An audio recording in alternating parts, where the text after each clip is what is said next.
Bonjour et bonsoir, chers amis, selon le moment que vous écoutez cette méditation. Nous voulons bénir le Seigneur pour cette nouvelle opportunité qu'il nous donne d'examiner sa parole. Je voudrais parler avec nous de la loi de Dieu, cette loi parfaite.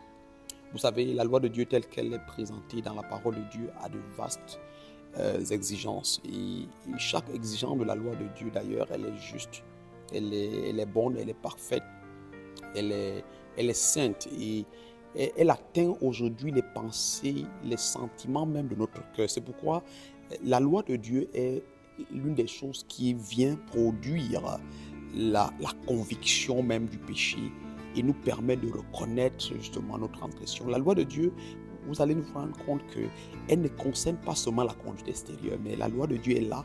Elle exige que notre être intérieur, que notre âme soit pure, que l'esprit soit saint, que les pensées, que les sentiments soient en accord avec la règle de l'amour, avec la justice de Dieu. Voilà pourquoi quand l'Esprit de Dieu nous révèle la signification de la loi de Dieu, en réalité, un changement doit se produire dans notre cœur.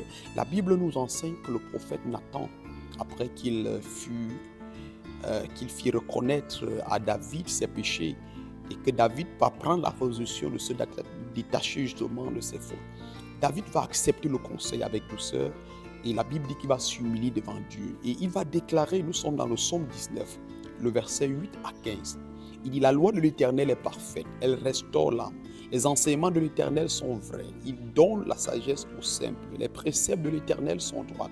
Ils réjouissent le cœur. Les commandements de l'Éternel sont une lumière. Ils éclairent les yeux. La crainte de l'Éternel purifie. Elle subsiste à perpétuité. Les jugements de l'Éternel ne sont que vérité.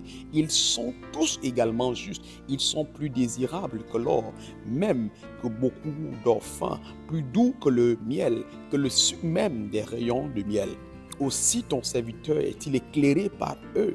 Grande est la récompense de ceux qui les observent. Qui peut connaître ces égarements? Pardonne-moi les fautes que j'ignore.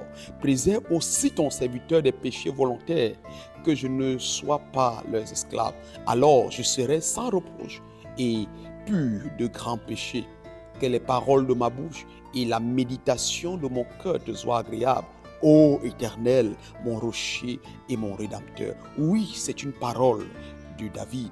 Et nous pouvons donc comprendre, chers amis, combien la loi de Dieu, elle est parfaite, combien la loi de Dieu, elle est merveilleuse. D'ailleurs, l'apôtre Paul va déclarer que la loi est donc sainte et le commandement est juste, bon et saint. Donc, c'est pour montrer à quel point nous devons comprendre que la parole de Dieu attire notre attention sur la loi de Dieu et nous montre en quoi est-ce que cette loi elle est importante dans notre vie, parce que justement il nous instruit, il nous montre, n'est-ce pas, que nous avons besoin de vivre dans une attitude d'obéissance envers Dieu et surtout de pouvoir bénéficier de la grâce de Dieu dans l'obéissance. Vous savez, il n'y a ni sûreté, il n'y a ni repos.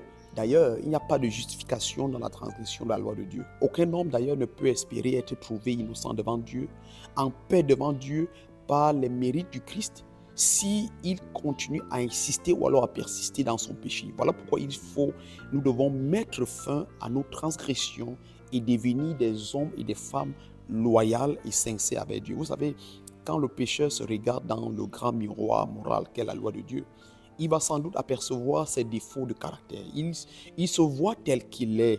Il se voit tacheté, souillé, condamné. Il sait que la loi, justement, ne peut que révéler, lui montrer son péché, mais il ne peut pas le sauver.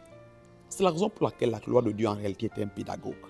Un pédagogue qui est là pour nous conduire. Et il nous conduit vers Christ. Il nous montre que Christ a porté nos péchés, il a porté justement nos transgressions et qu'en lui justement nous sommes sauvés parce qu'il a succombé sur la croix en portant le poids, n'est-ce pas, des péchés du monde entier. Et le Saint-Esprit, lorsqu'il nous montre justement l'attitude de Dieu à l'égard du péché, nous avons juste besoin de nous repentir. Que Dieu donc nous aide à nous rappeler que Dieu a tant aimé le monde qu'il a donné son Fils unique, afin que quiconque croit ne périsse point, mais qu'il ait la vie éternelle et que par sa loi nous puissions marcher et chercher à imiter les valeurs de Dieu. Shalom, Dieu nous bénisse.